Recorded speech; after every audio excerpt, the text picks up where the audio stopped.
everyone, and welcome to another video. Many of you have asked me how I color grade my Sony ZV-E1 S-Log3 footage in Resolve, and today I'm going to show you exactly that. So this is the shot that I'm going to be working on today, just a beautiful shot of these monks. And I've already applied my costume S-Log3 Node 3, just to keep it a bit more simple. If you are interested in this Node 3, I'm going to leave a link for it down below. Now my timeline color space is set to Davinci with gamut intermediate because that's the widest color space available within Resolve. And then my output color space is set to Rec. 709 Type A because I'm using a MacBook Pro display. Now because I'm working in a Davinci with gamut intermediate color space, I need to convert my S-Log3 footage to that proper color space to squeeze the most possible from my S-Log3 footage. And to do that, I just use color space transforms. I have one for the input device transform and one for the output device transform. So it basically takes me from Sony S-Log3 S-Gamut 3 Cine, which is what I was using on my camera, and it transforms me to Davinci with gamut intermediate, which is the color space I'm working in. And then for the output one, it takes me from Davinci with gamut intermediate to Rec. 709 Type A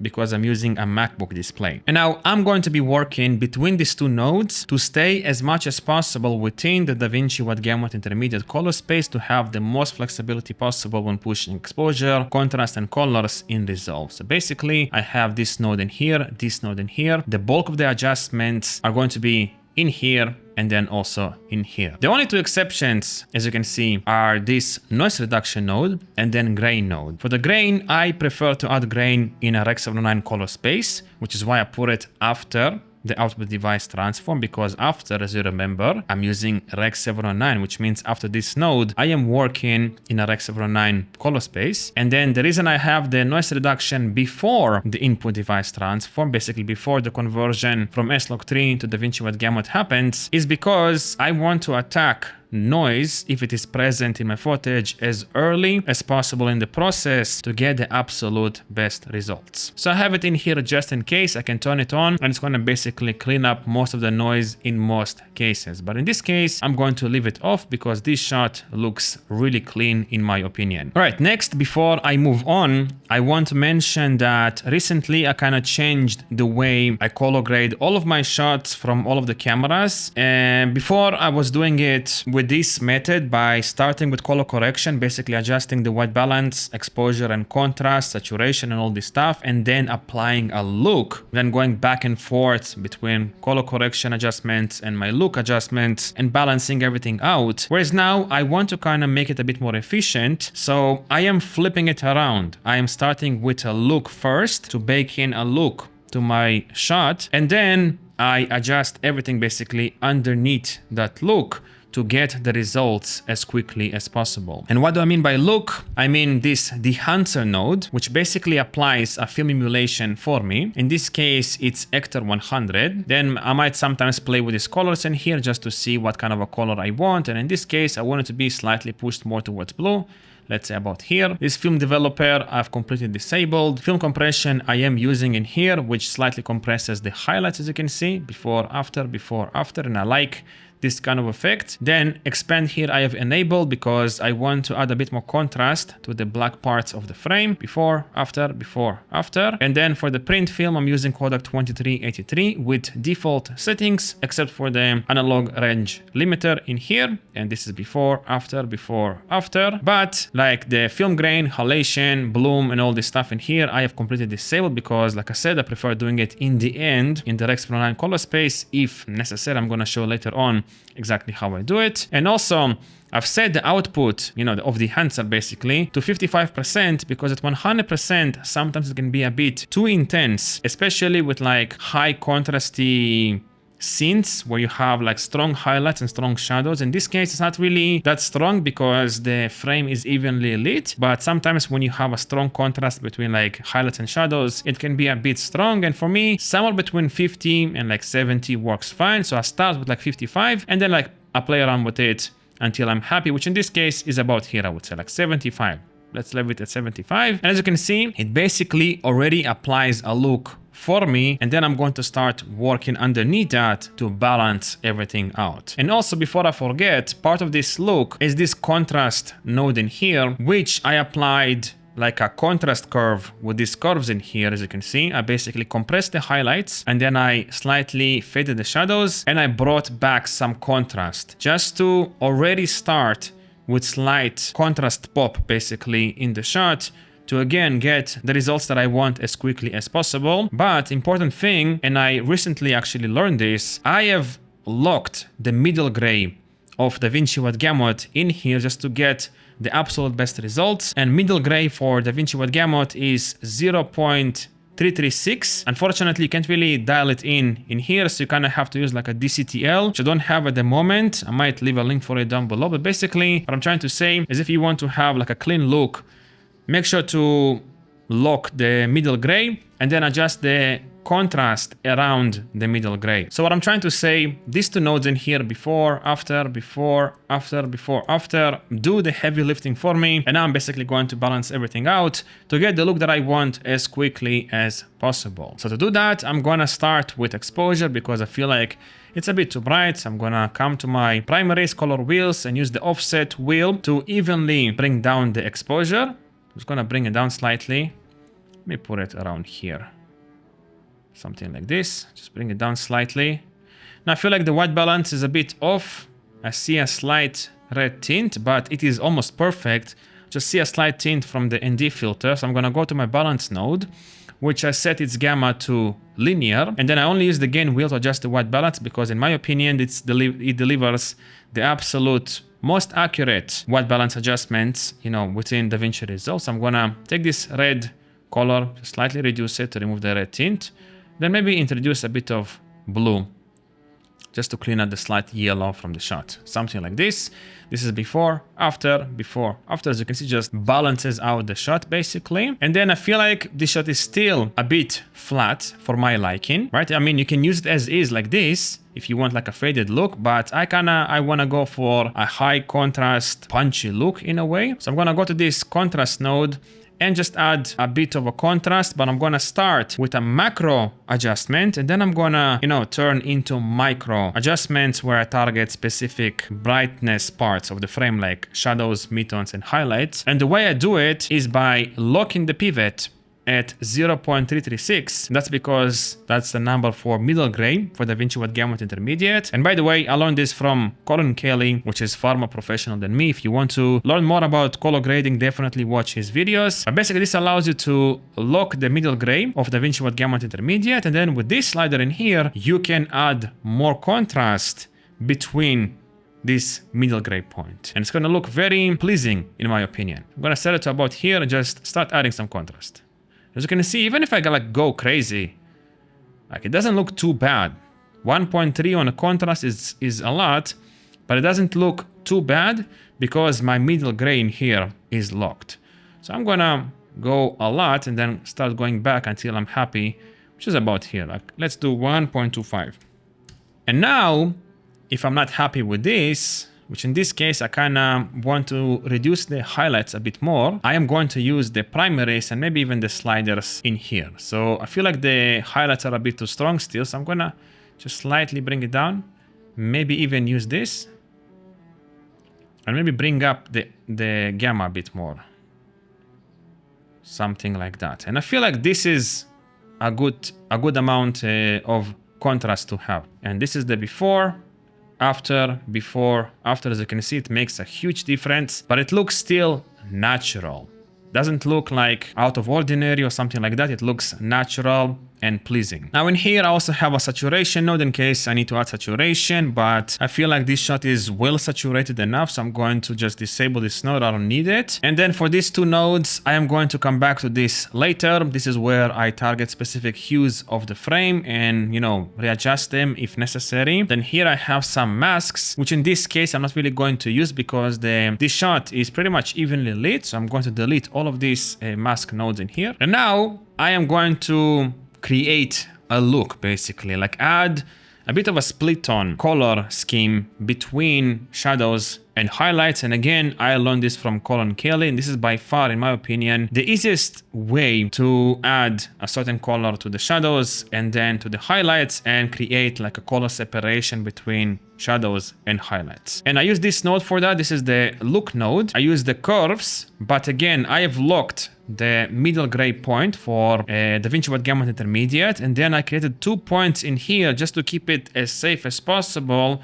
so don't really push in color into the middle gray, because I want to keep the middle gray neutral and only work, you know, before that point and after in the bright parts. So I'm gonna go for the simple teal and orange look, and to do that I'm just going to separate this to be able to work in the RGB channels individually. And because I want to go for like a teal and orange look, I'm gonna start with the red channel, introduce some teal in the shadows, and as you can see, like when you use this tool, it's so granular. It's like very gradual, it's not intense, and it looks more pleasing in my opinion. And it's mainly because I locked the middle gray point in here, which is something that is not really possible to do with the color wheels. And again, I learned this from Colin Kelly, and I'm so grateful because this has made creating split-ons much easier for me, and I highly recommend for you to try it out and see if it works for you. So basically I'm pushing like teal color into the shadows, and if I'm going to zoom in here, just look how beautiful the image looks. I'm gonna do that before and after. As you can see, it basically adds this teal effect into the dark part without introducing any artifacts, because again, everything is locked and anchored in here. Now I'm gonna go for the green just to balance everything out. And then I might even introduce some blue into the shadows.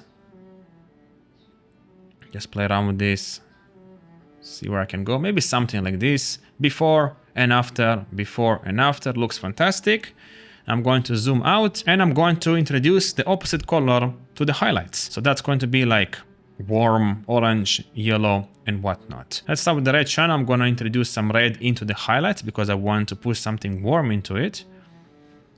And then I'm gonna put it to about here, not too much. I'm gonna go then to the blue channel, introduce some yellow. Oh, sorry, I touched the red channel. I'm gonna go to the blue one. Let me again balance out the red, go to the blue, and then introduce some yellow just to warm up the highlights to about here. And then maybe balance everything out with the green channel. And as you can see also, I'm working at the same point. I want to have this point pretty much parallel as much as possible to keep everything as clean as possible. So I'm gonna probably put it about here. Let's do a before and after, before and after. As you can see, it makes a huge difference, especially in the highlights. Actually, I feel like it's a bit too strong in the highlights. I'm going to dial it back a little bit. Something like this. Before and after, before and after. And it looks so pleasing in my opinion, but I still feel like it's a bit too intense. So I'm gonna go to the node key and just reduce the gain to reduce the effect of this adjustment. Let's put it to about 0.7. Something like this. And now we basically created a nice split tone effect between shadows and highlights to create a further separation and more pop to the frame. But I feel like I still need to clean up the blacks a little bit more, and that's where I use this clean node in here. So first thing I can do to clean the blacks in here is go to my curves, use the Luma versus Sat curve, create a point at the black areas, and then desaturate the shadows basically. So then I can make the shadows more black without any color to it. And as you can see, if you look in here, it's going to basically desaturate the black parts and then increase the saturation. But with this, I like to slightly desaturate it just to, you know, make it a bit more black. And then also I'm gonna go to my log wheels, which is going to give me the ability to have a more refined selection of introducing like color and exposure to shadows, midtones, and highlights. And in this case, I mainly want to like play around with the shadows to keep everything as clean as possible. So I'm gonna use this shadow wheel in here. And I think I'm gonna slightly maybe reduce the red, just like so. And then maybe play around with the blue, not too much. And with the green. Something like this. And if I'm gonna do a before and after, you can see there's like a significant difference. Like if I look at the hair in here, it looks much cleaner in my opinion than before. It looks much more natural when it transitions from the skin to the actual hair of this monk in here. Before, after, before, after, before, after. All right, next is where I'm going to play around with the hues. And first thing I'm going to do, I think, is play with the skin tones. I feel like it's a bit maybe too red and too saturated. So I'm going to go to this skin node in here, and I'm going to just, use the color slice with this skin section in here, slightly desaturate this, like a little bit, and maybe slightly warm it up. That's it. I think I'm pretty much done with this because it was already on point, but now it looks a bit cleaner. If you closely look in here, before, after, it is slightly cleaner. And next I'm going to adjust the overall dominating hues in the frame. The first thing I want to do is slightly, reduce the intensity on these hues in here. So I'm gonna also use the color slice page for that. And I'm gonna probably use the red slider in here. Increase the intensity, the density, sorry, to about here, I would say, slightly desaturate this. And then also I'm going to push it towards warmer colors just to unify the colors between these three monks in here. I'm just going to play around with this until I'm somewhat happy. Maybe increase the density a bit more. Maybe even play again with this, the density of the skin, just slightly, not too much. And maybe warm it up even so slightly. Something like this. This is before and after, before and after. And also I'm going to probably increase the density of the blues in here just to make it more punchy in a way. So something like this. Maybe even increase the contrast to have a nicer separation between the subject here, the warm color here, and then the background. Same thing with the teal, more density, then a bit more color. Maybe with the yellows, I'm actually going to increase the density, but I'm going to desaturate them just to create a better separation between this monk and the tree. We just look around here. Yeah, it looks relatively clean in my opinion. And with the green, let's see, it only affects this field in here. So maybe I'm going to slightly increase the density and then maybe also warm it up a little bit to create a further separation between this field and then the mountains basically behind it. And I feel like I'm pretty much done with the hue here. Before, after creates like a nice separation between all of the colors. All right, finally, just to call it a day, I am going to also add some grain to add a specific, vibe basically to the shot. And for this node, I'm just using Dehancer with everything disabled except for bloom and then film grain. That's it. And then the intensity of this adjustment is set to 20% and that's it. But I feel like I can go a bit further. So let me go to about 33, something like that. And maybe I'm also going to play around with the amplification of the bloom, just to add a bit more bloom in the highlights in here to make it a bit softer and less digital in a way. And then maybe I'm also going to play around with the size of the film grain in here. Yeah, something like this works just fine. And if I'm gonna do a before and after for you, before, after, in full screen, before, after.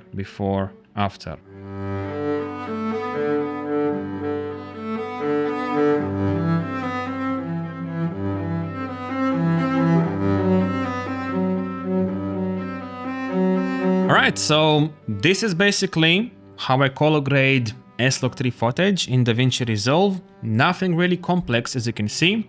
I first start by applying an overall look, then I balance out the shot with white balance, exposure, contrast and saturation adjustments. Then I enhance the look further by creating like a split tone effect between shadows and highlights, and then I play with specific hues to create a further contrast between the colors in the frame. And finally, just to seal the deal, basically I apply grain or bloom if it's going to benefit the shot. And I would say if you want to get good results from S-Log3 footage from any Sony camera, it's better to have properly, exposed shots with proper white balance, proper framing, of course, and then the best lighting possible, because then it makes grading very easy. If you have a very bad looking shot with bad lighting, bad exposure, bad white balance, it's gonna be a bit more tedious to achieve a good look in Resolve. You'll spend much more time on fixing the shot and all this stuff. So I would recommend to learn S-Log3 settings as much as you can when it comes to exposure, white balance, and this stuff, and then it's gonna be much easier when color grading in Davinci Resolve. If you want me to make like a video, I was thinking to make a video of me just walking around with my Sony ZV-E1, exposing for different scenes, and then showing it to you as raw as possible, what I'm doing basically when it comes to settings or how I'm thinking to expose my shots properly. If you are interested in this kind of a video, let me know down below. And yeah, I hope you found this video to be informative and useful. And I guess I'll see you again soon. Bye-bye.